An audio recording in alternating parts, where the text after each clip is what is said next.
का उत्तरदायी होती हैं। तो रुधिर का थक्का बनाने के लिए रक्त बिंबाणु उत्तरदायी होते हैं। रुधिर का थक्का बनाने के लिए रक्त बिंबाणु उत्तरदायी होते हैं। क्वेश्चन होता है, क्वेश्चन ऐसे आएगा, ऐसी कौन सी रक्त कणिका है जो रुधिर का थक्का बनाने के लिए चाहिए, ब्लड क्लोटिंग के लिए? तो रुधिर बिंबाणु। इसका एक और नाम मिल सकता है, इसको थ्रोम्बोसाइट भी कहते हैं। इसको क्या कहते हैं? थ्रोम्बोसाइट भी कहते हैं। तो ये क्वेश्चन आगे सीधा पुटअप हो गया कि रुधिर का थक्का बनाने के लिए कौन सी कोशिका उत्तरदायी है? तो अपन बताएंगे रक्त बिंबाणु या थ्रोम्बोसाइट। ये अपने ध्यान रखना है। फिर उसके बाद दूसरा क्वेश्चन है, रुधिर कणिकाओं की प्रतिशतता को क्या कहते हैं? ये अगला क्वेश्चन है, रुधिर कणिकाओं की प्रतिशतता को क्या कहते हैं? रुधिर कणिकाओं की प्रतिशतता यानी percentage of the blood corpus, प्रतिशतता को क्या कहते हैं? रुधिर कणिकाओं की प्रतिशतता, ये किताब के अंदर लिखा हुआ लाइन है कि रुधिर कणिकाओं की प्रतिशतता काले अक्षरों में लिखा हुआ है, इसलिए सवाल इंपॉर्टेंट है। उसको कहा जाता है हीमेटोक्रिट। उसको कहा जाता है हीमेटोक्रिट। ये आप सवाल है, इन सवालों को ध्यान से सुनना और उत्तर भी याद करना। सवाल सीधा पूछा, रुधिर का थक्का जमाने के लिए क्या चाहिए? रक्त बिंबाणु। रक्त बिंबाणु ऑप्शन मिले तो ठीक है, नहीं तो थ्रोम्बोसाइट भी कहते हैं रक्त बिंबाणु को। फिर अगला सवाल है कि रुधिर कणिकाओं की प्रतिशतता को क्या कहते हैं? हीमेटोक्रिट कहते हैं। फिर नेक्स्ट क्वेश्चन है, रक्त में उपस्थित हीमोग्लोबिन का मापन करना है। अगर आपको रक्त में उपस्थित हीमोग्लोबिन का मापन करना है, रक्त में उपस्थित हीमोग्लोबिन का मापन करना है, रक्त में उपस्थित हीमोग्लोबिन का मापन करने के लिए, रक्त में उपस्थित हीमोग्लोबिन का मापन करना है, उसको क्या कहा जाता है? तो रक्त में उपस्थित हीमोग्लोबिन का मापन है, उसको कहा जाता है हीमोग्लोबिनोमेट्री। हीमोग्लोबिनोमेट्री। ये भी आपको ऑब्जेक्टिव सवाल याद करने हैं। तो 3 ऑब्जेक्टिव सवाल हो गए, तीनों आपको याद करने हैं। रक्त का थक्का जमाने के लिए रक्त बिंबाणु, रुधिर कणिकाओं की प्रतिशतता को हीमेटोक्रिट, और रक्त में उपस्थित हीमोग्लोबिन का मापन हीमोग्लोबिनोमेट्री। फिर है अगला सवाल है, पित्त वर्णक के नाम लिखो। छोटा सा क्वेश्चन आया कि पित्त वर्णक का नाम लिखो। पित्त वर्णक का नाम लिखो तो आपको बताना है, पित्त वर्णक का नाम होता है बिलीरुबिन, बिलीवर्डिन। बिलीरुबिन और बिलीवर्डिन, ये 2 नाम है पित्त वर्णक के, बिलीरुबिन और बिलीवर्डिन। ये नाम बच्चों दोनों याद रखना है, पित्त वर्णक के बिलीरुबिन और बिलीवर्डिन है। फिर अगला क्वेश्चन है, कैथरीन के वलन किसे कहते हैं? ये सवाल 1 नंबर का आ सकता है। कैथरीन के वलन किसे कहते हैं? कैथरीन के वलन किसे कहते हैं? तो आपको समझाता हूं मैं, कैथरीन के वलन क्या होते हैं? जो क्षुधांत्र भाग है, जो क्षुधांत्र भाग होता है जिसको इलियम कहते हैं, इलियम के जो अधा श्लेष्मिक और श्लेष्मिक स्तर होते हैं, इलियम के श्लेष्मिक और अधा श्लेष्मिक स्तर अत्यधिक वलित होते हैं। इलियम के श्लेष्मिक और अधा श्लेष्मिक स्तर, इलियम के श्लेष्मिक स्तर और अधा श्लेष्मिक स्तर अत्यधिक वलित होते हैं। इन वलन को कहा जाता है कैथरीन के वलन। तो इलियम के श्लेष्मिक और अधा श्लेष्मिक स्तर अत्यधिक वलित होते हैं, अत्यधिक वलित होते हैं। इन वलन को कहा जाता है कैथरीन के वलन। तो परिभाषा है, आपने जब इलियम देखा, इलियम के अधा श्लेष्मिक और श्लेष्मिक स्तर अत्यधिक वलित होते हैं, इन वलन को कहते हैं कैथरीन के वलन। तो 5 क्वेश्चन हो गए अपने। पहला सवाल हो गया, रुधिर का थक्का बनाने के लिए रक्त बिंबाणु। दूसरा सवाल हो गया, रुधिर कणिकाओं की प्रतिशतता को हीमेटोक्रिट। तीसरा हो गया, रक्त में उपस्थित हीमोग्लोबिन का मापन हीमोग्लोबिनोमेट्री। चौथा सवाल हो गया, पित्त वर्णक के नाम बिलीरुबिन, बिलीवर्डिन। 5वां सवाल हो गया, कैथरीन के वलन किसे कहते हैं? तो इलियम के श्लेष्मिक स्तर और अधा श्लेष्मिक स्तर अत्यधिक वलित होते हैं, इन वलन को कहा जाता है कैथरीन के वलन। ये अपने ध्यान रखना है। इस तरह से ये 5 क्वेश्चन हो गए। हाँ, तो नेक्स्ट है बुनर ग्रंथियां। बुनर ग्रंथियां कहाँ पाई जाती है, इसका कार्य लिखो। बुनर ग्रंथियां, तो बुनर ग्रंथियां अपन कहेंगे ये पाई जाती है ग्रहणी में। ये ग्रहणी भाग है, उसमें पाई जाती है। ठीक है, अब अपन कहते हैं ये आमाशय है, आमाशय से भोजन आता है ग्रहणी में। कहाँ आता है? ग्रहणी में आता है। तो आमाशय से ग्रहणी में भोजन आया, तो ग्रहणी में आते ही ये बुनर ग्रंथियां पाई जाती हैं। इन बुनर ग्रंथियों की परिभाषा बताएंगे कि ग्रहणी के अधश्लेष्मिक स्तर में, ग्रहणी के अधश्लेष्मिक स्तर में परिभाषा है, ग्रहणी के अधश्लेष्मिक स्तर में कुंडलित नलिकाएं पाई जाती है, कुंडलित श्लेष्मा ग्रंथियां पाई जाती हैं, कुंडलित श्लेष्मा ग्रंथियां पाई जाती हैं, कुंडलित श्लेष्मा ग्रंथियां पाई जाती हैं, इन्हें कहते हैं बूंदर ग्रंथियां। परिभाषा ऐसे लिखनी है, ग्रहणी के अधश्लेष्मिक स्तर में, जो ग्रहणी है, ये ग्रहणी का आपने अधश्लेष्मिक स्तर देखा, इसमें इस तरह से कुंडलित श्लेष्मा ग्रंथियां हैं, ग्रहणी के अधश्लेष्मिक स्तर में कुंडलित श्लेष्मा ग्रंथियां पाई जाती हैं, इन्हें कहते हैं बूंदर ग्रंथियां।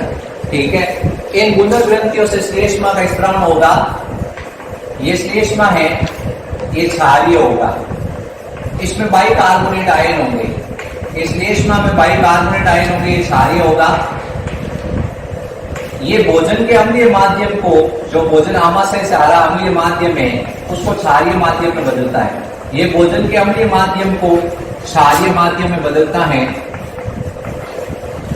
दूसरा, हानिकारक जीवाणु को नष्ट करता है, हानिकारक जीवाणु को नष्ट करता है। तीसरा, ये ग्रहणी के भीतर फैलता है, ये ग्रहणी के भीतर फैलता है और ग्रहणी की दीवार की हैसियत से सुरक्षा करता है, ग्रहणी की दीवार की हैसियत से सुरक्षा करता है, ग्रहणी की दीवार है उसकी हैसियत से सुरक्षा करता है। ये इस बूंदर रस का कार्य है। तो ये मेन क्वेश्चन बनता है, 2 नंबर का क्वेश्चन सीधा पुटअप होता है। 1 नंबर का क्वेश्चन आता है, बूंदर ग्रंथियां कहाँ पाई जाती हैं?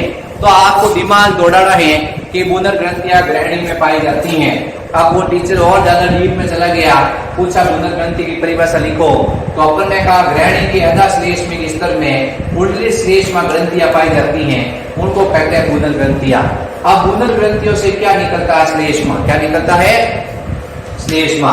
ये जैसे क्या है? ग्रहणी है, ग्रहणी के भीतर ये यूं फैल जाएगा श्लेष्मा, ग्रहणी के भीतर यूं श्लेष्मा फैल जाएगा और जो HCl है उस HCl से ग्रहणी की दीवार की सुरक्षा करेगा, क्योंकि आमाशय में भोजन अम्लीय है, अम्लीय माध्यम है उसको क्षारीय माध्यम में बदलता है, हानिकारक जीवाणु को नष्ट करता है और ग्रहणी की दीवार की HCl से सुरक्षा करता है। तो ये मैन इसमें ध्यान रखना अपने को, protection the duodenum from the HCl से प्रोटेक्शन करेगा। ये बूंदर ग्रंथियां हो गई। अब बूंदर ग्रंथियों में कौन सा एंजाइम पाया जाता है? ये क्वेश्चन और बन गया। तो अपन कहेंगे बूंदर ग्रंथियों में जो श्लेष्मा निकलता है उसमें कोई एंजाइम नहीं होता है, ये भी ध्यान रखना है कि बूंदर ग्रंथियों से जो रस निकलता है, जो श्लेष्मा निकलता है, उसमें कौन सा एंजाइम होता है। जैसे पित्त रस में कोई एंजाइम नहीं, वैसे इसमें कोई एंजाइम नहीं होता है। इसका काम होता है भोजन के अम्लीय माध्यम को क्षारीय माध्यम बदलना, हानिकारक जीवाणु को नष्ट करना और ग्रहणी की दीवार की HCl से सुरक्षा करना। तो ये बूंदर ग्रंथियों पे क्वेश्चन अपने कंप्लीट हो गया है। अब नेक्स्ट क्वेश्चन अपने हैं, ग्लाइकोजन का संश्लेषण और संग्रह कहाँ होता है? ग्लाइकोजन है, ग्लाइकोजन का संश्लेषण और संग्रह कहाँ होता है? ग्लाइकोजन का संश्लेषण व संग्रहण कहाँ होता है? सवाल सीधा पुटअप हुआ है। ग्लाइकोजन जंतुओं में संचित भोजन है, ये चीज याद रखना बच्चों। ग्लाइकोजन पॉलीसैकेराइड है, जंतुओं में संचित भोजन है। इसका संश्लेषण और संग्रहण कहाँ होगा? इसका संश्लेषण होगा यकृत में और संग्रहण भी होगा यकृत में। इसके अलावा पेशियों में भी इसका क्या होता है? सिर्फ संग्रहण होता है, लेकिन यकृत के अंदर इसका संश्लेषण भी होता है और संग्रहण भी होता है। तो उत्तर होगा यकृत। क्या होगा? यकृत। अब ग्लूकोज है, उससे ग्लाइकोजन बनता है। ग्लूकोज से क्या बनता है? ग्लाइकोजन। यानी ग्लाइकोजन पॉलीसैकेराइड है, बहुलक है, बहुत सारे ग्लूकोज आपस में मिलते हैं तो बनता है ग्लाइकोजन। इसको कहते हैं ग्लाइकोजेनेसिस। तो सवाल इसने पूछा है, जो सवाल है वो पूछा है कि ग्लाइकोजन का संश्लेषण और संग्रहण कहाँ होता है? तो आपका उत्तर होगा यकृत। क्या होगा? सिर्फ सवाल आ जाता कि ग्लाइकोजन का संग्रह कहाँ होता है तो अपन यकृत और पेशी दोनों बताते। जंतुओं में संचित भोजन का नाम बताओ तो ग्लाइकोजन है। अगर ऐसे सवाल आ जाता पादपों में संचित भोजन तो आपको स्टार्च बताना होता है। क्या बताना होता है? स्टार्च बताना होता है। ये अपने को ध्यान रखना है। क्या करना है? ध्यान रखना है। तो इस तरह से ये सवाल हुए छोटे छोटे। और नेक्स्ट क्वेश्चन है, मनुष्य के दाहिने फेफड़े में कितनी पालियां होती है? मनुष्य के दाहिना फेफड़ा थोड़ा बड़ा होता है, उसमें पालियों की संख्या पूछी आपसे कि मनुष्य के फेफड़े में जो लाइन ऑफ फेफड़ा उसमें कितनी पालियां, तो उत्तर है 3। कितनी है? 3 पालियां, ये ध्यान रखना, ठीक है। बाएं फेफड़े में 2 पालियां हैं और दाएं के अंदर 3 पालियां। फिर उसके बाद में अगला सवाल है, धूम्रपान से कौन कौन से रोग होते हैं? जो कोई बीड़ी सिगरेट पीता है तो एक तो उसको फेफड़े का कैंसर होगा, फिर उसको श्वसनी शोध होगा, अस्थमा होगा और वातस्फीत होगा। धूम्रपान से आपसे पूछे रोग कौन कौन से होते हैं तो आपको बताना अस्थमा, श्वसनी शोध और वातस्फीत। अब सवाल उन्होंने पूछा है कि सर्वात्रिक दाता कौन है? सर्वात्रिक दाता कौन है? तो सर्वात्रिक दाता आपको बताना है ओ है। ओ रक्त समूह वाला सर्वात्रिक दाता होता है। और सर्वात्रिक ग्राही कौन है? सर्वात्रिक ग्राही आपको बताना है ए बी है। ये छोटे छोटे 2 क्वेश्चन बढ़ गए कि सर्वात्रिक दाता कौन है और सर्वात्रिक ग्राही कौन है। अब सवाल पूछा है कौन सी श्वेत रुधिर कणिका सर्वाधिक होती है? कौन सी श्वेत रुधिर कणिका सर्वाधिक मात्रा में होती है? कौन सी श्वेत रुधिर कणिका सर्वाधिक होती है? तो अपने को ध्यान रखना है, जो सबसे अधिक मात्रा में श्वेत रुधिर कणिका है उसका नाम है न्यूट्रोफिल। ये 62% होती है। कितने परसेंट होती है? 62%, ठीक है। बाकी सब कम होती है। तो सबसे अधिक मात्रा में जो होती है वो न्यूट्रोफिल होती है, यानी उदासीन रंजी। उदासीन रंजी अगर ऑप्शन मिले आपको तो वो ध्यान रखना है, उदासीन रंजी या न्यूट्रोफिल, ये सर्वाधिक मात्रा में पाई जाने वाली श्वेत रुधिर कणिका है। फिर अगला सवाल है, लाल रुधिर कणिका का निर्माण कहाँ होता है? अस्थि मज्जा में। लाल रुधिर कणिका बनती कहाँ पर है? अस्थि मज्जा में बनती है। अगला सवाल है, उत्सर्जन किसे कहते हैं? उत्सर्जन किसे कहते हैं? तो हानिकारक और अपशिष्ट और अवांछनीय पदार्थों को शरीर से बाहर निकालना। अपशिष्ट और अवांछनीय पदार्थ होते हैं, इनको शरीर से बाहर निकाला जाता है, इसको कहा जाता है उत्सर्जन। उत्सर्जन का मतलब होता है अपशिष्ट और अवांछनीय पदार्थों को शरीर से बाहर निकालना। अपशिष्ट और अवांछनीय पदार्थों का शरीर से बाहर निष्कासन करना उत्सर्जन कहलाता है, ठीक है। मैं ये जो सवाल बता रहा हूँ ये सारे 1-1 नंबर के सवाल है। अब अगला सवाल है, ग्लाइकोसूरिया क्या है? ग्लाइकोसूरिया क्या है? ग्लाइकोसूरिया, ग्लाइकोसूरिया का मतलब है कि जो अपने मूत्र है, मूत्र में शक्कर उपस्थित होगी, मूत्र में शर्करा की उपस्थिति ग्लाइकोसूरिया कहलाती है। मूत्र में शर्करा की उपस्थिति ग्लाइकोसूरिया कहलाती है, ठीक है। ये एक रोग है कि मूत्र में शर्करा की उपस्थिति क्या कहलाती है? ग्लाइकोसूरिया। फिर अगला सवाल है, ये बोमेन संपुट है, क्या है? ये बोमेन संपुट है। इस बोमेन संपुट में ये बाल स्तर सल्की उपला का बना हुआ, बाल स्तर सल्की उपला का बना हुआ है। बाल स्तर किसका बना हुआ है? सल्की उपला का। इसके भीतर की ओर आंतरिक उपकला पाई जाती है, उसमें विशेष प्रकार की कोशिका पाई जाती है। आंतरिक उपकला में विशेष प्रकार की कोशिका पाई जाती है। बोमेन संपुट है। बोमेन संपुट की जो ये बोमेन संपुट होता है ये नेफ्रॉन का भाग है। बोमेन संपुट है। इस बोमेन संपुट की आंतरिक उपकला विशेष प्रकार की कोशिकाओं की बनी होती है। बोमेन संपुट की आंतरिक उपकला विशेष प्रकार की कोशिकाओं की बनी होती है। कोशिकाओं के नाम बताओ। पोडोसाइट कोशिका। ये सवाल बहुत इंपॉर्टेंट क्वेश्चन है। ये सवाल आ सकता है कि बोमेन संपुट की आंतरिक उपकला कौन सी कोशिकाओं की बनी हुई है? पोडोसाइट कोशिकाओं की बनी होती है। ये अपने ध्यान रखना है। फिर उसके बाद सवाल आता है, एमिलेज एंजाइम का कार्य बताओ। एमिलेज एंजाइम का कार्य बताओ। तो अपने को ये क्या है, ये छोटे छोटे क्वेश्चन है, इसको ध्यान रखना है। दाहिने फेफड़े में कितनी पालियां हैं? 3। सर्वात्रिक दाता कौन है? ओ। सर्वात्रिक ग्राही कौन है? A B. कौन सी श्वेत रुधिर कणिका है वो सर्वाधिक मात्रा में है? न्यूट्रोफिल। फिर इसके बाद में उत्सर्जन किसे कहते हैं? अपशिष्ट और अवांछनीय पदार्थों का शरीर से बाहर निकलना। फिर ग्लाइकोसूरिया क्या है? मूत्र में शर्करा की उपस्थिति ग्लाइकोसूरिया है। फिर सवाल आया कि बोमेन संपुट की आंतरिक उपकला किसकी बनी हुई है? पोडोसाइट कोशिका की बनी हुई है। ये अपने ध्यान रखना है। अब सवाल नेक्स्ट है, एमिलेज एंजाइम का कार्य बताओ। और मैं एमिलेज एंजाइम उसके ऊपर टिप्पणी कर दूं कि एमिलेज एंजाइम होता है, इसको अल्फा एमाइलेज भी कहते हैं, इसको अल्फा एमाइलेज भी कहते हैं या इसको टायरिन भी कहते हैं। ये मनुष्य की लार में पाया जाता है। ये मनुष्य की जो लार है उसके अंदर पाया जाता है। इसका काम होता है स्टार्च का पाचन करना। ये स्टार्च है उसको माल्टोज में बदलता है और अल्फा सिमिटैक्सिन में बदलता है। स्टार्च को माल्टोज और अल्फा सिमिटैक्सिन डेक्स्ट्रीन में बदलता है, स्टार्च को माल्टोज और अल्फा सेमीडेक्स्ट्रीन में ये बदलता है। ये ध्यान रखना आपने को। तो आपसे पूछा एमिलेज एंजाइम का कार्य बताओ, स्टार्च को माल्टोज और अल्फा सेमीडेक्स्ट्रीन में बदलना। ये आपको अभी के लिए याद होनी चाहिए कि हमारी लार के अंदर कौन सा एंजाइम होता है। ऐसा क्वेश्चन भी आ सकता है कि हमारी लार में कौन सा एंजाइम है। तो हमारी लार के अंदर एंजाइम एमिलेज, अल्फा एमाइलेज और टायरिन तीनों एक ही नाम है। कई जगह एमिलेज लिखा हुआ मिलता है, कई जगह अल्फा एमाइलेज लिखा हुआ मिलता है, कई जगह टायरिन लिखा हुआ मिलता है। तो स्टार्च को ये माल्टोज और अल्फा सेमीडेक्स्ट्रीन में बदल देता है। ठीक है। अब अगला सवाल है HCl के कार्य बताओ। HCl के कार्य, ये 2 नंबर का क्वेश्चन आता है। HCl के कार्य बताओ। तो HCl का सबसे पहला काम होता है हानिकारक जीवाणु को नष्ट करना। जो हानिकारक जीवाणु है उसको नष्ट करने का कार्य है हानिकारक जीवाणुओं को नष्ट करना। दूसरा HCl का काम होता है भोजन के क्षारीय माध्यम को अम्लीय माध्यम में बदलना। भोजन के क्षारीय माध्यम को अम्लीय माध्यम में बदलना। जो भोजन का क्षारीय माध्यम है उसको अम्लीय माध्यम में बदलना। तीसरा इसका काम होता है कि कठोर ऊतकों को गलाना।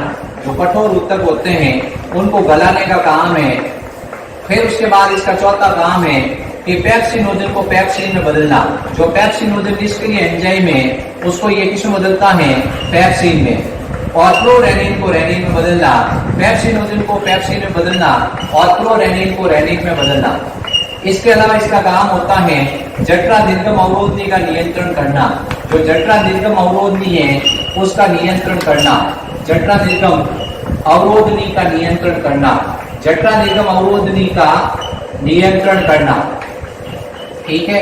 ये इसके काम याद रखने हैं। हानिकारक जीवाणु को नष्ट करना, भोजन के क्षारीय माध्यम को अम्लीय माध्यम में बदलना, कठोर ऊतकों को गलाना, पेप्सिनोजन को पेप्सिन में बदलना और क्लोरेनिन को रेनिन बदलना, जठर निर्गम अवरोधनी का नियंत्रण करना। सीधा क्वेश्चन पुटअप होता है HCl के कार्य बताओ। तो अपने को क्या करने, ये 4 कार्य ऐसे कैसे छाप लेने दिमाग के अंदर कि हानिकारक जीवाणु नष्ट करता है HCl। भोजन के क्षारीय माध्यम यानी भोजन की जो pH होती है वो जैसे 8 है तो उस pH को 2 में बदलना। ये pH 8 को pH 2 में बदलता है यानी क्षारीय माध्यम में उसको अम्लीय माध्यम में बदलता है, pH बदलता है। कठोर ऊतक होते हैं जैसे भोजन के अंदर किसी प्रकार का कठोर ऊतक है, कठोर ऊतक को गलाता है। पेप्सिनोजन को पेप्सिन बदलता है, क्लोरेनिन को रेनिन रेनिन बदलता है। जब तक भोजन पचता नहीं है तब तक भोजन को आगे जाने नहीं देता है। जठर निर्गम अवरोधनी का नियंत्रण करता है। अब उसके बाद में है अगला सवाल है यकृत के कार्य। इसके कार्य, यकृत के कार्य। यकृत का सबसे पहला काम होता है हेपेरिन का निर्माण करना। पहला काम है हेपेरिन का निर्माण करना।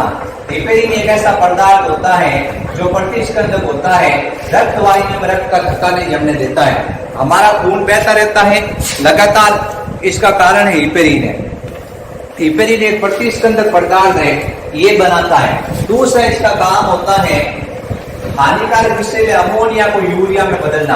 अमोनिया है उसको यूरिया में बदलना ऑर्निथिन चक्र द्वारा। तीसरा इसका काम है पित्तरस का निर्माण करना। पित्तरस का निर्माण करना, जो पित्तरस है उसका निर्माण किया जाता है यकृत द्वारा। फिर इसका काम है प्रोथ्रोम्बिन और फाइब्रिनोजन का निर्माण करना। प्रोथ्रोम्बिन और फाइब्रिनोजन का निर्माण करना। प्रोथ्रोम्बिन और फाइब्रिनोजन है उसका निर्माण करना। प्रोथ्रोम्बिन और फाइब्रिनोजन है उसका निर्माण करना। तो पहला काम है हेपेरिन का निर्माण करना। दूसरा अत्यधिक विषैले अमोनिया को यूरिया में बदलना, कौन से चक्र द्वारा, ऑर्निथिन चक्र द्वारा। तीसरा काम है पित्तरस का निर्माण करना।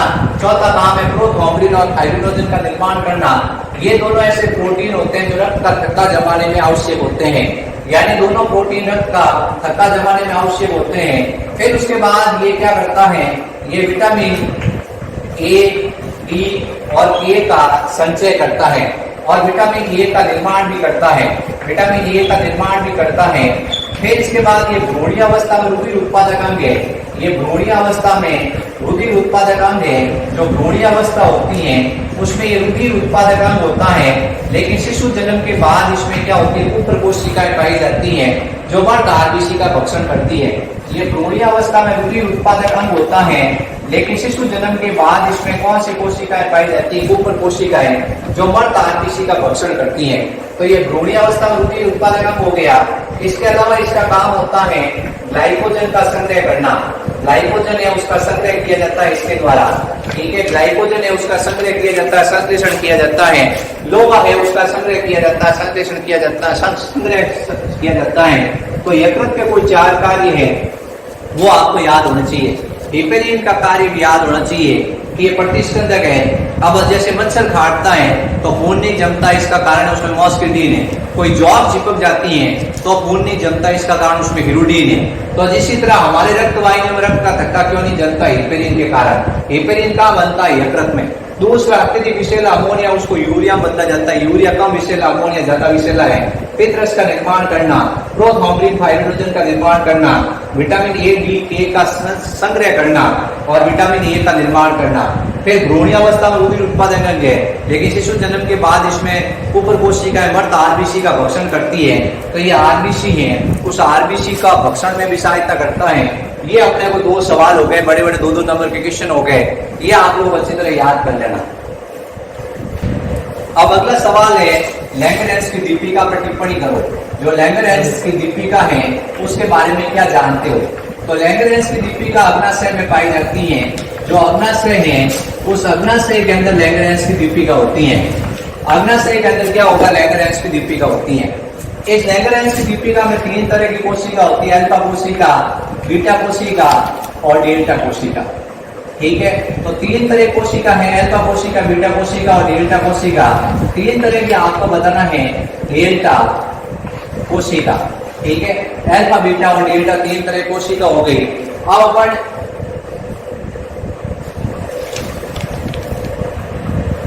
तो अल्फा कोशिका, बीटा कोशिका, डेल्टा कोशिका 3 तरह कोशिका है। अब इसमें सबसे इंपॉर्टेंट क्वेश्चन आता है कि अल्फा कोशिका से कौन सा हार्मोन निकलता है, बीटा कोशिका से कौन सा निकलता है, डेल्टा कोशिका से कौन सा निकलता है। अल्फा कोशिका है उससे ग्लूकागॉन निकलता है, बच्चों याद रखना। अल्फा कोशिका से ग्लूकागॉन निकलता है, बीटा कोशिका से इंसुलिन निकलता है और डेल्टा कोशिका से सोमेटोस्टेटिन निकलता है। सोमेटोस्टेटिन, ये तीनों हार्मोन के कार्य भी आपको बताते हैं क्या होते हैं। अल्फा कोशिका से ग्लूकागॉन निकलेगा, ये क्या करेगा? ग्लाइकोजन है उसको ग्लूकोज में बदलेगा। ग्लाइकोजन को किस में बदलेगा? ग्लूकोज के अंदर बदलेगा।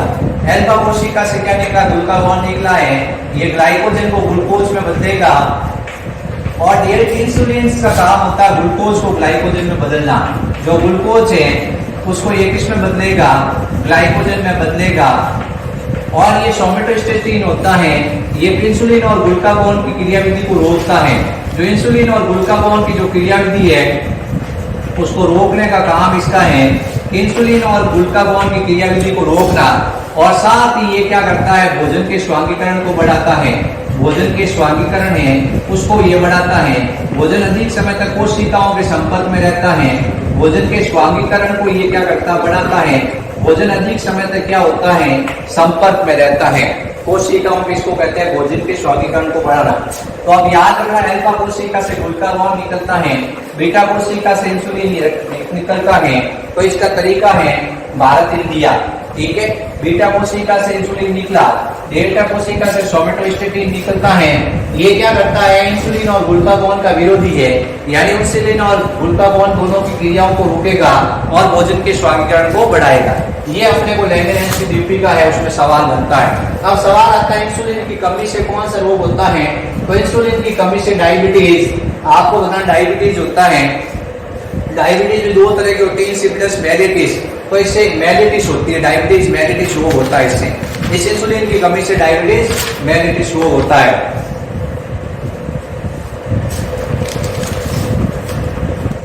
अब अगला सवाल है रसांकुर क्या है? रसांकुर क्या है और सूक्ष्मांकुर क्या है? रसांकुर और सूक्ष्मांकुर क्या है, इनके कार्य बताओ। तो रसांकुर और सूक्ष्मांकुर है, ये छोटी आंत्र के ग्रहणी भाग, छोटी आंत्र के क्षुद्रांत्र भाग में पाए जाते हैं। ये छोटी आंत्र है उसके क्षुद्रांत्र भाग में पाए जाते हैं। छोटी आंत्र के क्षुद्रांत्र भाग के अंदर ये उपस्थित होते हैं। रसांकुर क्या है? क्रिएटिनिन के वलन है। कैकरिंग के वलन के ऊपर अंगुली जैसी संरचना होती है, कैकरिंग के वलन के ऊपर अंगुली जैसी संरचना होती है, उसे कहा जाता है रसांकुर। कैकरिंग के वलन के ऊपर अंगुली जैसी संरचना को, कैकरिंग के वलन के ऊपर अंगुली जैसी संरचना को कहा जाता है रसांकुर। रसांकुर की परिभाषा है कैकरिंग के वलन के ऊपर, कैकरिंग के वलन के ऊपर, कैकरिंग के वलन के ऊपर अंगुली जैसी संरचना होती है, कैकरिंग के वलन के ऊपर अंगुली जैसी संरचना होती है, कैकरिंग के वलन के ऊपर अंगुली जैसी संरचना होती है, उसे कहते हैं सूक्ष्म रसांकुर। अब रसांकुर आपने देखा इस तरह ये अंगुली जैसी संरचना है, ये कैकरिंग के वलन के ऊपर है। इसके अंदर की ओर एक लसिका केशिका, रक्त केशिका और चिकनी पेशी होती है। इस रसांकुर के अंदर की ओर एक रक्त केशिका, एक चिकनी पेशी और एक लसिका केशिका होती है। रक्त केशिका, लसिका केशिका और चिकनी पेशी होती हैं। तीन संरचनाएं इसके अंदर पाई जाती हैं। रसांकुर एक अंगुली जैसी संरचना है, इसके अंदर की ओर रक्त केशिका, लसिका केशिका और चिकनी पेशी पाई जाती हैं और एक रसांकुर के चारों ओर 1000 सूक्ष्मांकुर होते हैं। एक रसांकुर के ऊपर 1000 सूक्ष्मांकुर होते हैं। ये सूक्ष्मांकुर क्या बनाते हैं? पृष्ठ बॉर्डर। ये सूक्ष्मांकुर क्या बनाते हैं? पृष्ठ बॉर्डर बनाते हैं। ये भोजन को अधिक समय तक रोके रखते हैं और अवशोषण के तल को बढ़ाते हैं। एक सीधा रास्ता है और एक इस तरह ऊबड़ खाबड़ रास्ता है, तो ऊबड़ खाबड़ रास्ते के अंदर भोजन फंसा रहता है, जिसके कारण अवशोषण ज्यादा होता है। तो ये जो कैकरिंग के वलन है, रसांकुर है, सूक्ष्मांकुर है, ये तीनों क्या करते हैं? ये भोजन को लंबे समय तक रोके रखते हैं, भोजन फंसा हुआ रहता है, अवशोषण का तल बढ़ता है, जिससे भोजन अधिक से अधिक अवशोषित होता है। तो सवाल आता है रसांकुर सूक्ष्मांकुर क्या? तो आपको परिभाषा बतानी है। कैकरिंग के वलन के ऊपर अंगुली जैसी संरचना को कहते हैं रसांकुर। रसांकुर के अंदर की ओर रक्त केशिका, लसिका केशिका और चिकनी पेशी होती हैं और रसांकुर के चारों ओर 1000 सूक्ष्मांकुर होते हैं जो कि पृष्ठ बॉर्डर बनाते हैं। ये भोजन को अधिक समय तक रोके रखते हैं और अवशोषण के तल को बढ़ाते हैं। ये अपने को ध्यान रखा है रसांकुर सूक्ष्मांकुर। अब सवाल सीधा पूछा, रसांकुर सूक्ष्मांकुर को तोड़ देंगे तो जो खाया वो तुरंत निकल जाएगा। क्या होगा? जो खाया वो तुरंत निकल जाएगा। एक सीधा रास्ता आराम से चले जाएंगे। एक ऊबड़ खाबड़ है तो अपन भी यूं, आपने वो एक गेम खेला होगा जिसमें यूं कूदते हुए चलते हैं, वो अभी गाड़ी ऊपर जाती है फिर लुढ़क जाती है। तो ये रसांकुर सूक्ष्मांकुर वैसा रास्ता बना देते हैं। क्या है उस गेम का नाम? मुझे याद नहीं आ रहा है। ठीक है। अब सवाल आया हिपेरिन का निर्माण व कार्य क्या होता है? तो ये सवाल मैंने अभी थोड़ी देर पहले ही आपको बताया था, हिपेरिन का निर्माण और कार्य क्या है। तो एक बार मैं वापस इसको रिवाइज कर लूं। हिपेरिन का निर्माण और कार्य, सवाल है हिपेरिन का निर्माण व कार्य। तो अपन कहते हैं हिपेरिन का निर्माण होता है यकृत में और इसका कार्य है ये प्रतिस्कंदक पदार्थ है। प्रतिस्कंदक पदार्थ ये मतलब है रक्त वाहिनियों में रक्त का थक्का जमने से रोकता है। रक्त वाहिनियों में रक्त का थक्का जमने से रोकता है। रक्त वाहिनियों में रक्त का थक्का जमने से रोकता है। ये चीज याद रखनी है कि भाई जैसे अपन हीमोडायलिसिस करेंगे, रक्त अपोहन करेंगे तो व्यक्ति का खून बाहर निकालेंगे तो उसमें हिपेरिन मिलाएंगे। ये भी ध्यान रखना है। आप ब्लड डोनेट करते हैं तो डॉक्टर क्या करता है, आपका ब्लड है वो जमे नहीं, उसके लिए उसमें हिपेरिन मिला देता है। तो ये ध्यान रखना अपने को।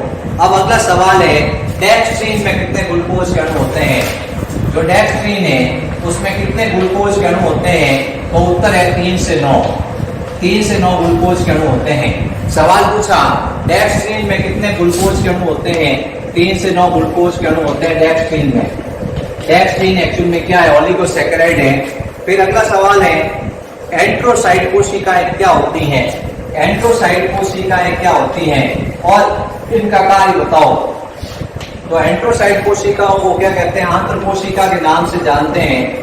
आंत्र कोशिका के नाम से जानते हैं। इसके द्वारा आंत्ररस निकलता है। इसके द्वारा कौन सा रस निकलता है? आंत्ररस। ये भोजन के पाचन में सहायता करता है। अब लीवर खून की प्रागुहिका, उसमें 3 तरह की कोशिका होती है, पेनिस कोशिका, एंट्रोसाइट कोशिका और तीसरी आपको बताना है कि ग्लोबुलेट कोशिका। तो 3 तरह की कोशिकाएं होती है। उसमें एक एंट्रोसाइट कोशिका क्या है?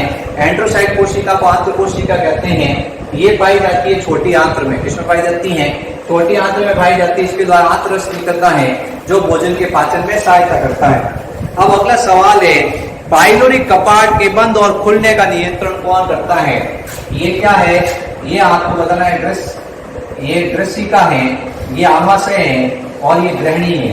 ठीक है, ये आमाशय का ये भाग है, इसका नाम है पाइलोरिक भाग। आमाशय के इस भाग को कहते हैं पाइलोरिक भाग। आमाशय और ग्रहणी के संधि स्थल पर ये कपाट होता है। इस कपाट का नाम होता है पाइलोरिक कपाट। इस पाइलोरिक कपाट के बंद होने और खुलने का नियंत्रण कौन करता है? सवाल पूछा, ये पाइलोरिक कपाट है, इसके खुलने और बंद होने का नियंत्रण करता है HCl। कौन करता है? HCl। जब भोजन बच जाएगा फिर ये कपाट खुलेगा और भोजन आगे चला जाएगा। ये ध्यान रखना है कि पाइलोरिक कपाट के खुलने और बंद होने का नियंत्रण HCl करता है। अगला सवाल है, गैसों का विनिमय कहाँ होता है? गैसों का विनिमय कहाँ होता है? तो वायु कुप्पिका में। गैसों का विनिमय कहाँ होता है? तो आपका उत्तर होगा वायु कुप्पिका।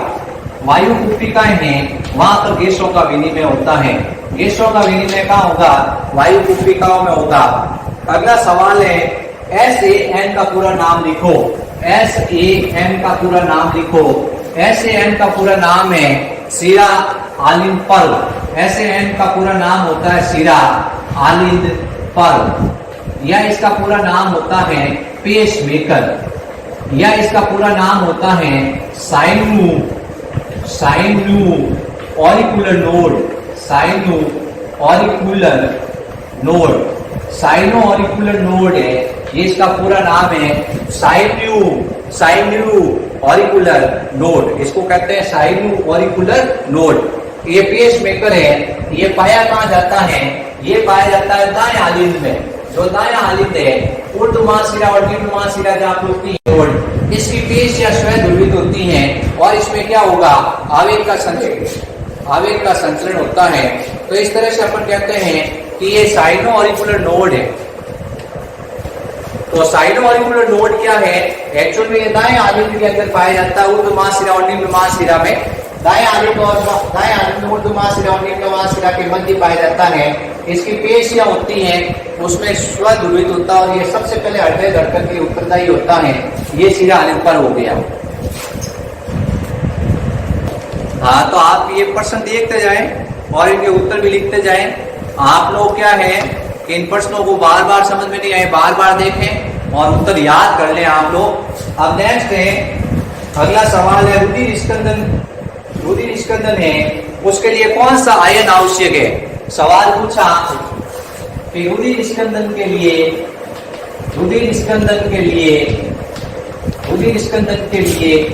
कौन सा आयन उत्तरदायी है?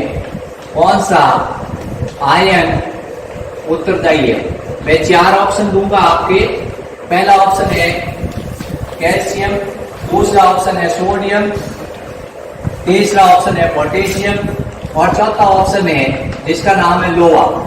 तो चारों आयन में से ऐसा कौन सा आयन है जो रुधिर स्कंदन के लिए आवश्यक है? तो आपको उत्तर बताना है कैल्शियम। अगर आप कैल्शियम भरते हो तो आपका उत्तर होता है सही।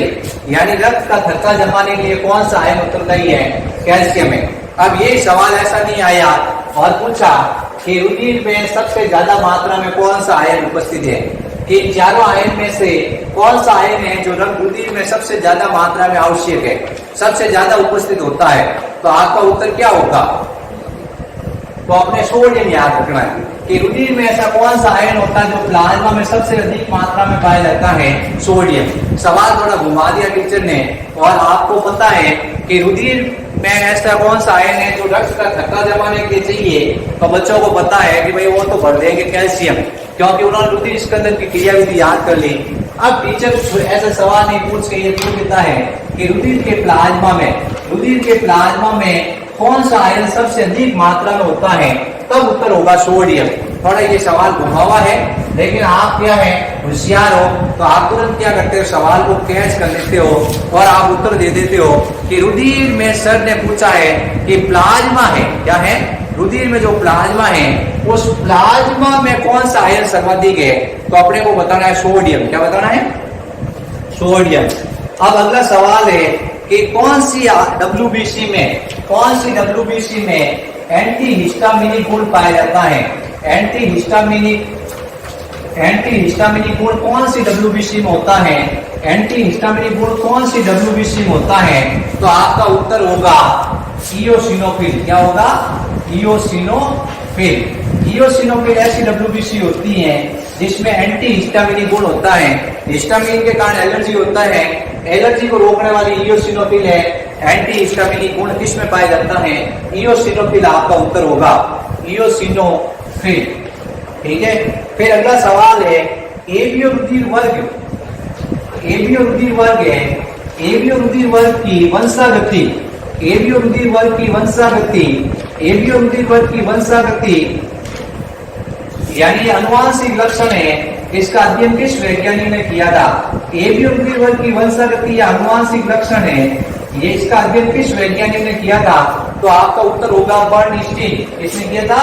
बर्नस्टीन नामक वैज्ञानिक ने बताया था कि माता पिता का रक्त ऐसा होगा तो बच्चे का रक्त ऐसा होगा, और रक्त की वंशागति, रक्त के लिए जो जीन है वो IA, IB, IO होते हैं।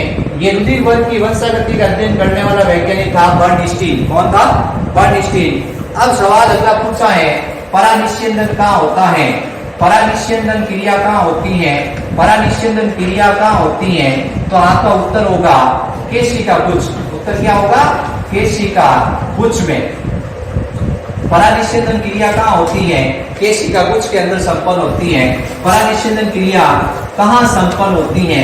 तो उत्तर होगा केशिका गुच्छ में। कहाँ होगा? केशिका गुच्छ के अंदर होगा। परानिस्यंदन क्रिया कहाँ संपन्न होती है? केशिका गुच्छ में। ये रक्त क्षमता है वो कहाँ क्षमता है? इस केशिका गुच्छ में क्षमता है। अभिवाही वर्ग धमनी रक्त को लेके आती है, फिर अपवाही वर्ग धमनी से रक्त जाता है, लेकिन अभिवाही का व्यास ज्यादा है, अपवाही का व्यास कम है, तो ये केशिका गुच्छ में रक्त छन जाता है। इस छने हुए रक्त को अपन कहते हैं परानिस्यन। क्या कहते हैं? और परानिस्यन के बनने की क्रिया को क्या कहते हैं? परानिस्यंदन। तो परानिस्यंदन क्रिया कहाँ होती है? केशिका गुच्छ। ऐसा ऑप्शन नहीं हो और ग्लोमेरुलस हो, ग्लोमेरुलस, तो भी समझ जाना कि केशिका गुच्छ को इंग्लिश में कहते हैं ग्लोमेरुलस। क्या कहते हैं? तो अल्ट्राफिल्ट्रेशन कहाँ होता है? ग्लोमेरुलस के अंदर होता है, ये ध्यान रखना अपने।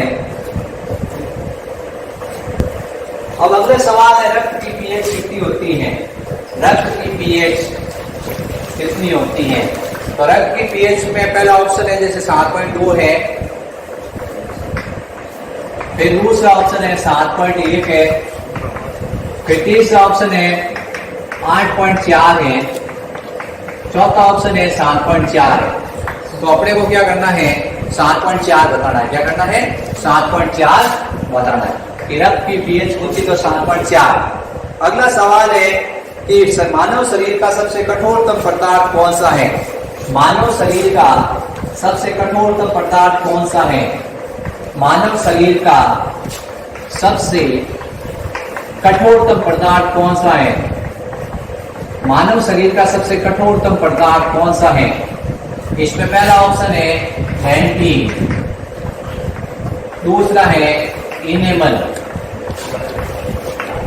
तीसरा है ऑडेंटोब्लास्ट, ऑडेंटोब्लास्ट, चौथा है पल्प गुआ, पल्प गुआ। तो आपका उत्तर होगा इनेमल। क्या होगा? इनेमल। इनेमल मानव शरीर का सबसे कठोरतम पदार्थ है। बोल गया शरीर की सबसे कठोरतम हड्डी तो होगी डेंट्री। क्या होगी? डेंट्री हड्डी होगी। डेंट्री हड्डी है, डेंट्री हड्डी जो नीचे जबड़े में होती है, ये शरीर की सबसे कठोरतम हड्डी होती है। ठीक है। अब सवाल अगला है कि लीवर खून की प्रागुहिका कहाँ पाई जाती है? तो लीवर खून की प्रागुहिका आंत्र में पाई जाती है। लीवर खून की प्रागुहिका कहाँ पाई जाती है? लीवर खून की प्रागुहिका आंत्र में पाई जाती है। उत्तर होगा छोटी आंत्र में। कहाँ होगा? आंत्र में पाई जाती है। लीवर खून की प्रागुहिका में 3 तरह की कोशिका होती है, कलश कोशिका, पैनेट कोशिका और आंत्र कोशिका। कलश कोशिका, पैनेट कोशिका और आंत्र कोशिका। कलश कोशिका से श्लेष्मा निकलता है। कलश कोशिका से क्या निकलेगा? श्लेष्मा। पैनेट कोशिका है उससे लाइसोजाइम एंजाइम निकलेगा। कलश कोशिका है उससे श्लेष्मा निकलेगा। सा से सा याद रखना कि कलश कोशिका से श्लेष्मा निकला। पहले कोशिका उससे लाइसोजाइम निकलेगा और आंत्र कोशिका से आंत्रस का स्त्राव होता है। ये आपने ध्यान रखना। दोस्तों पूछा कि लीवर की प्राभूमिका क्या है, तो आंत्र में, आंत्र के जो कैपिंग वलन है, आंत्र के जो कैपिंग वलन है उसमें जो गर्तिकाएं हैं, उन गर्तिकाओं के अंदर नलिकाकार ग्रंथियां होती हैं। इसकी परिभाषा है कि आंत्र में जो कैपिंग वलन है, आंत्र के जो कैपिंग वलन है, आंत्र के कैपिंग वलन में, आंत्र के कैपिंग वलन में गर्तिकाओं में, आंत्र के कैपिंग वलन की गर्तिकाओं में, आंत्र के कैपिंग वलन की गर्तिकाओं में नलिकाकार ग्रंथियां होती है। कैसी ग्रंथियां होती है? नलिकाकार ग्रंथियां होती हैं। उनको कहते हैं लीवर की प्राभूमिका। आंत्र की जो आंत्र के कैपिंग वलन है, उनकी गर्तिकाओं में जो नलिकाकार ग्रंथियां हैं, उनको क्या कहते हैं? लीवर की प्राभूमिका कहते हैं। इसमें 3 तरह की कोशिका, कलश कोशिका, पेनेज कोशिका, आंत्र कोशिका। तो आंत्र के जो कैपिंग वलन है, उनकी गर्तिकाओं में नलिकाकार जो ग्रंथियां होती हैं, नलिकाकार ग्रंथियों को अपन क्या कहते हैं? लीवर की प्राभूमिका कहते हैं। ठीक है, अब अगला सवाल आपको बताते हैं। नेक्स्ट अब सवाल है, रक्त किस प्रकार का उत्तक है? रक्त किस प्रकार का उत्तक है? तो रक्त आपको बताना है। जैसे सवाल है रक्त किस प्रकार का उत्तक है, तो अपने उत्तर है रक्त तरल संयुग्मी उत्तक है। रक्त कैसा उत्तक है? तरल संयुग्मी उत्तक होता है। इसकी उत्पत्ति भ्रूण के विषोडर्म से होती है। रक्त एक तरल संयुग्मी उत्तक है और इसकी उत्पत्ति भ्रूण के विषोडर्म से होती है। ये चीज याद रखना। सवाल आता है रक्त उपला उत्तक है, तंत्रिका उत्तक है, संयुग्मी उत्तक है, तो आपने ध्यान रखना रक्त तरल संयुग्मी उत्तक है। फिर अगला सवाल है, अधिक ऊंचाई पर जाने पर आरबीसी की संख्या बढ़ती है या घटती है? तो आपको बताना है अधिक ऊंचाई पर जाने पर आरबीसी की संख्या बढ़ जाती है। अधिक ऊंचाई पर जाने पर रक्ताणु की संख्या बढ़ जाती है। अधिक ऊंचाई पर जाने पर रक्ताणु की संख्या बढ़ जाती है। अधिक ऊंचाई पर जाने पर, अधिक ऊंचाई पर जाने पर आरबीसी की संख्या बढ़ जाती है। ठीक है, अगला सवाल है, लसिका के 2 कार्य लिखो। लसिका उसके 2 कार्य लिखो। लसिका के क्या कार्य हैं? लसिका का सबसे पहला कार्य है हानिकारक जीवाणुओं को नष्ट करना और शरीर के प्रतिरक्षा तंत्र को मजबूत करना। हानिकारक जीवाणुओं को नष्ट करना, जो हानिकारक जीवाणु हैं उनको नष्ट करना और शरीर के प्रतिरक्षा तंत्र को मजबूत करना। दूसरा काम होता है लसिका का। लसिका है ये वसा के अवशोषण में सहायक है। ये वसा के अवशोषण है उसमें सहायक है। जो वसा होते हैं उसके अवशोषण में सहायक है। फिर तीसरा काम है लसिका एक माध्यम का काम करता है रक्त और ऊतकों के बीच में। रक्त और ऊतकों के मध्य, ये रक्त और ऊतकों के मध्य ये एक माध्यम का काम करता है। लसिका रक्त और ऊतकों के मध्य एक माध्यम का कार्य करता है। तो आपसे पूछा लसिका के कार्य बताओ। लसिका का सबसे पहला काम है हानिकारक जीवाणु को नष्ट करना और शरीर के प्रतिरक्षा तंत्र को मजबूत करना। दूसरा लसिका का काम है वसा का अवशोषण करना, जो घी तेल है उसके अवशोषण में सहायता करना। तीसरा लसिका एक माध्यम का काम करता है रक्त और ऊतकों के बीच में। रक्त और ऊतकों के मध्य एक माध्यम का काम करता है जो रक्त में भोज्य पदार्थ ऊतकों में पहुंचाते हैं और ऊतकों में जो उत्सर्जित पदार्थ रक्त में पहुंचाते हैं। तो ये माध्यम का काम करता है लसिका। लसिका कार्य पूछे जा सकते हैं बच्चों कि लसिका के क्या कार्य है। पहला काम है हानिकारक जीवाणु नष्ट करना, दूसरा वसा का अवशोषण करना, तीसरा माध्यम का काम करना रक्त और ऊतकों के मध्य में। रक्त में जो भोज्य पदार्थ है उसको ऊतकों में पहुंचाना, रक्त में जो ऑक्सीजन है उसको ऊतकों में पहुंचाना, ऊतकों में जो CO2 और उत्सर्जित पदार्थ है उसको रक्त में पहुंचाना। अब अगला सवाल है कि हृदय में गति निर्धारक कौन है? हृदय में गति निर्धारक ऐसे नोड है। ऐसे नोड को अपन हृदय में गति निर्धारक भी कहते हैं। गति निर्धारक, हृदय में गति निर्धारक कौन है? तो आपको बताना है ऐसे नोड है। फिर अगला सवाल है हेनले का लूप कहाँ पाया जाता है? हेनले का लूप कहाँ पाया जाता है? तो हेनले का लूप पाया जाता है वर्काणु में। हेनले का लूप पाया जाता है वर्काणु या नेफ्रॉन में। किसमें पाया जाता है? नेफ्रॉन में। मैं नेफ्रॉन का चित्र बनाऊंगा, उस चित्र से आपको समझ में आ जाएगा। ये सबसे पहले मैलपीकी कोष, मैलपीकी कोष के बाद ये समीपस्थ पुंडलिक नलिका, फिर ये हेनले का लूप, फिर ये दूरस्थ पुंडलिक नलिका और फिर ये संग्रह नलिका, फिर ये संग्रह नलिका। ये क्या है? मेलविकी कोश है। मेलविकी कोश के दो भाग है। मेलविकी कोश के दो भाग होते हैं। मेलविकी कोश के दो भाग कौन से? एक तो मोमेन संपुट है, ये कौन सा है? मोमेन संपुट, और दूसरा है केशिका कुछ। मेलविकी कोश के दो भाग हो गए, मोमेन संपुट और केशिका कुछ। फिर ये समीपस्थ पूर्णित नलिका, फिर ये हैंडले का लूप। हैंडले के लूप में दो भुजा है, जो नीचे आ रही है उसको अवरोही भुजा, जो ऊपर जा रही है उसको आरोही भुजा। फिर ये समीपस्थ पूर्णित नलिका की तरह ये दूरस्थ पूर्णित नलिका। और अब सवाल पूछा हैंडले का लूप कहाँ पाया जाता है, तो उत्तर होगा वर्गाणु में। ये किसका चित्र है? नेफ्रॉन का चित्र है। किसका है? नेफ्रॉन यानी वर्गाणु। ये वर्ग की संरचनात्मक क्रियात्मक होती हैं। एक वर्ग के अंदर ऐसे 10 से 12 लाख वर्गाणु होते हैं। एक वर्ग के अंदर, एक किडनी के अंदर ऐसे 10 से 12 लाख वर्गाणु होते हैं। इसके अंदर मूत्र बनता है। इसके अंदर क्या बनता है? मूत्र बनता है। तो वर्गाणु के अंदर हैंडले का लूप पाया जाता है। जिसके अंदर हैंडले का लूप ज्यादा लंबा होगा उसमें मूत्र भी गाढ़ा होगा। जैसे ऊंट के अंदर ये हैंडले का लूप ज्यादा लंबा होता है तो उनमें मूत्र भी कैसा निकलता है?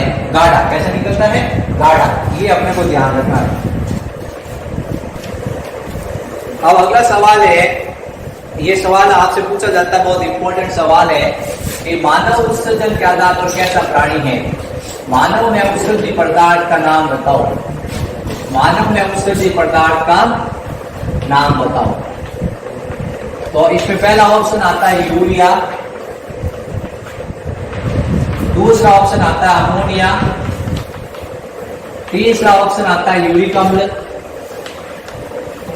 यूरिक अम्ल, और चौथा ऑप्शन आता है एमिनो अम्ल, एमिनो अम्ल। यानी मानव में उत्सर्जित पदार्थ का नाम बताओ। तो अपने को कौन सा उत्तर होगा बच्चों? तो अपने उत्तर याद रखना है यूरिया, यानी यूरियोटैलिक होता है मनुष्य। कैसा होता है? यूरियोटैलिक होता है।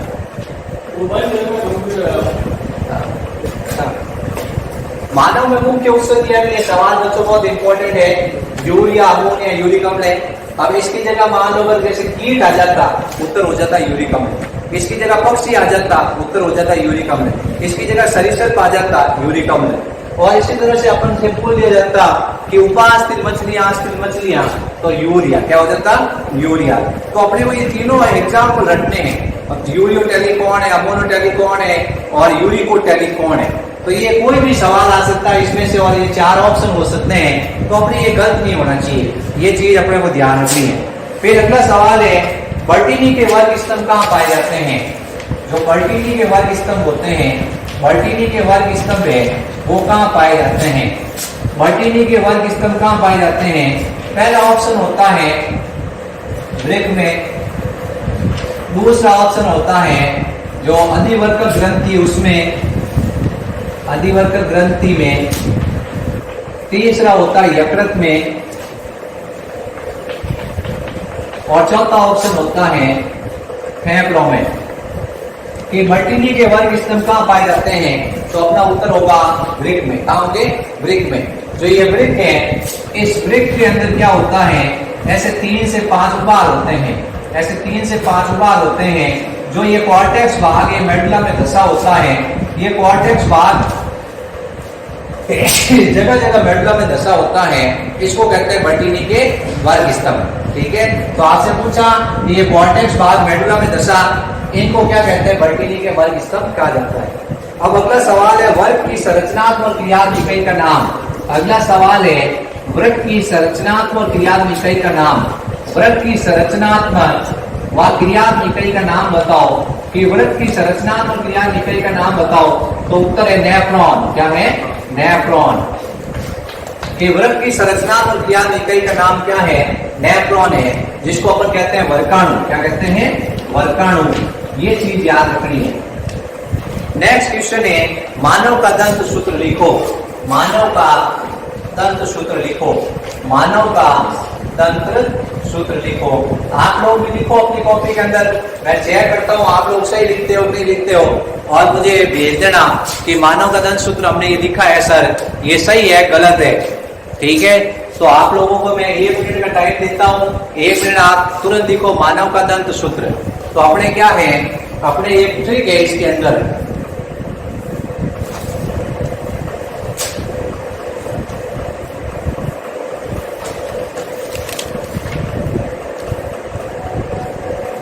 सही है, वेरी गुड। तो अपने मानव बंधन सूत्र है, उसका ट्रिक है इंडिया कंट्री का प्राइम मिनिस्टर मोदी।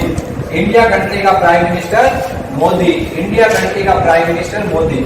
फिर अपने को याद रखना है 21 23 21 23 21 23 21 23 यानी 2023 तक। कहां तक है?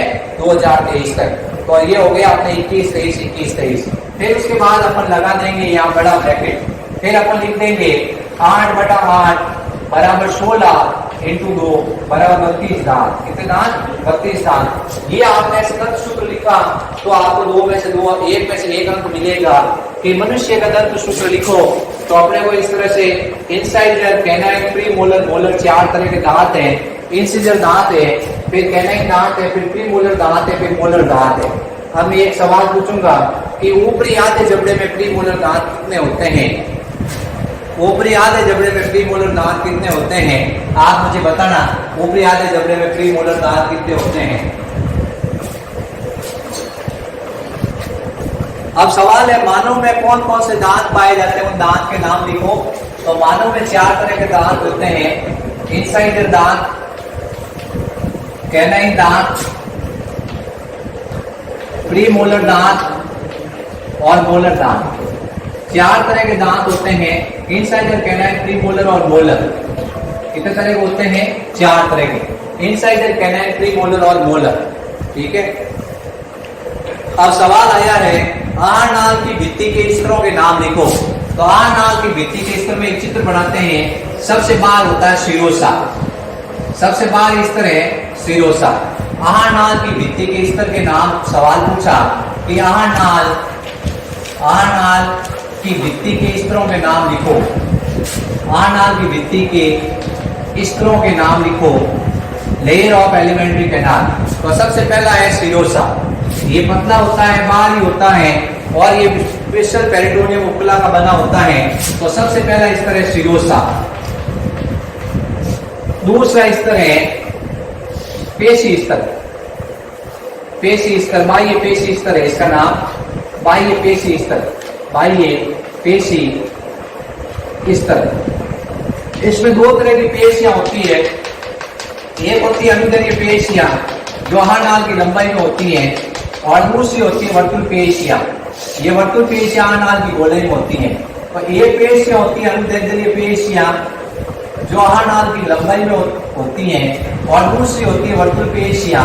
ये आहारनाल की गोलाई में स्थित होती हैं। ये आहारनाल के व्यास का नियंत्रण करती हैं और ये आहारनाल की लंबाई का नियंत्रण करती हैं।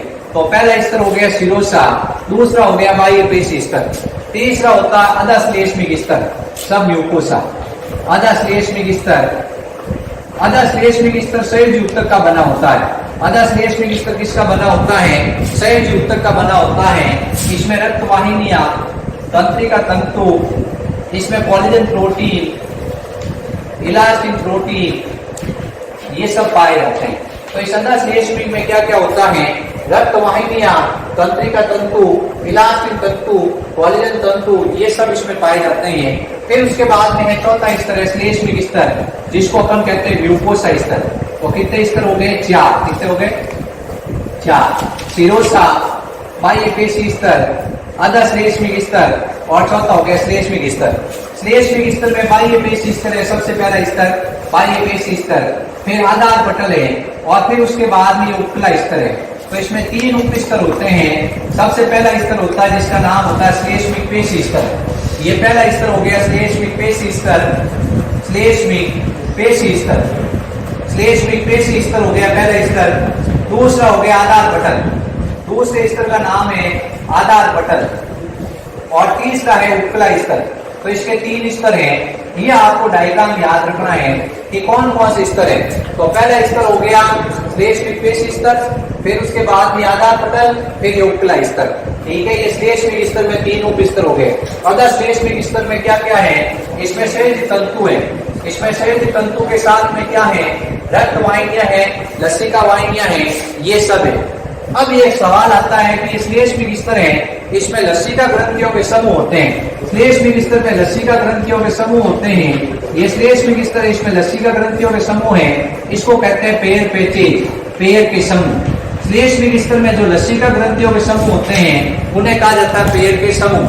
श्लेष्मिक स्तर में जो लसिका ग्रंथियों के समूह होते हैं, श्लेष्मिक स्तर में जो लसिका ग्रंथियों के समूह होते हैं उन्हें कहा जाता है पेयर के समूह। ये सवाल पूछा जाता है पेयर के समूह क्या है, तो श्लेष्मिक स्तर में लसिका ग्रंथियों के समूह है, जो लसिका ग्रंथियों का समूह है उसको कहा जाता है पेयर के समूह या पेयर पैचेज। क्या कहा जाता है? Pair patches. ये ध्यान रखना अपने को।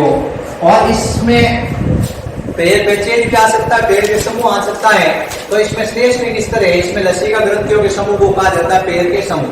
तो यहाँ नाल के 4 स्तर है, शिरोसा स्तर, बाह्य पेशी स्तर, अधर श्लेष्मिक स्तर, श्लेष्मिक स्तर। 4 स्तर के नाम बता दोगे? बाह्य पेशी स्तर, अधर। ये शिरोसा मिश्रण पेरिटोनियम पतली झिल्ली का बना हुआ है। अब सवाल आता है कि नाल की लंबाई को कम ज्यादा करना है तो कौन सा पेशी स्तर काम आता है अनुदैर्ध्य में, और नाल के व्यास को कम करना है तो वर्तुल पेशी स्तर। आमाशय के अंदर एक अतिरिक्त स्तर और होता है जिसका नाम होता है तिर्यक पेशी स्तर। आमाशय के अंदर एक और अतिरिक्त स्तर होता है जिसका नाम होता है तिर्यक पेशी स्तर। ये चीज अपने को ध्यान रखनी है।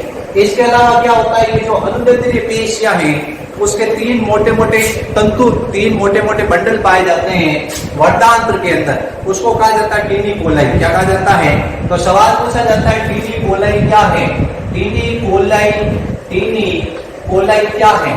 तो वर्धांत्र भाग है, उस वर्धांत्र भाग में 3 मोटी मोटी अनुदैर्ध्य पेशियों के बंडल पाए जाते हैं।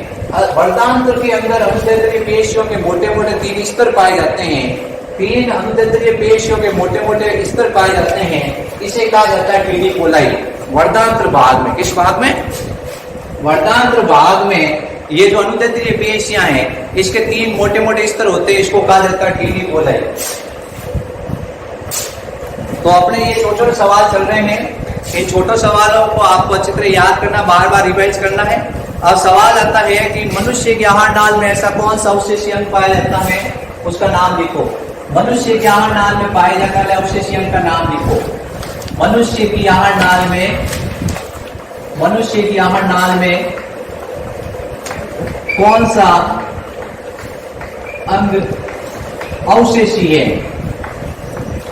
कौन सा अंग अवशेषी है? अवशेषी अंग का मतलब होता है वे अंग जो हमारे पूर्वजों में सक्रिय थे लेकिन आज हमारे अंदर निष्क्रिय है, सिर्फ मौजूद है लेकिन आज निष्क्रिय है, उनको कहते हैं अवशेषी अंग। छोटी सी बात है, कर्ण पल्लव पेशियां वो हमारे पूर्वजों में सक्रिय थी, आज हमारे अंदर अवशेषी है लेकिन कान को हिला की जरूरत नहीं है। निमेषक पटल आज प्रेजेंट है लेकिन ये क्या करती है? गति नहीं करती है, आज अवशेषी है। जो मनुष्य नर में चुचुक है वो आज अवशेषी है। हमारे अंदर जो कुछ कशरुका है वो आज अवशेषी है, कशरुका है लेकिन काम की नहीं है। इसी तरह से अपन कहते हैं अकल दाढ़ है, वो धीरे धीरे क्या हो जाएगी? अवशेषी हो जाएगी। अभी थोड़ी बहुत काम आ रही चबाने में, लोग धनाधन खाना खाएंगे तो धीरे धीरे ये पड़ी रहेगी। कौन यहाँ कॉर्नर में भोजन ले जाएगा और कौन चबाएगा? तुरंत गिर गए, क्या हो गए? तो ये भी धीरे धीरे अवशेषी हो जाएगी।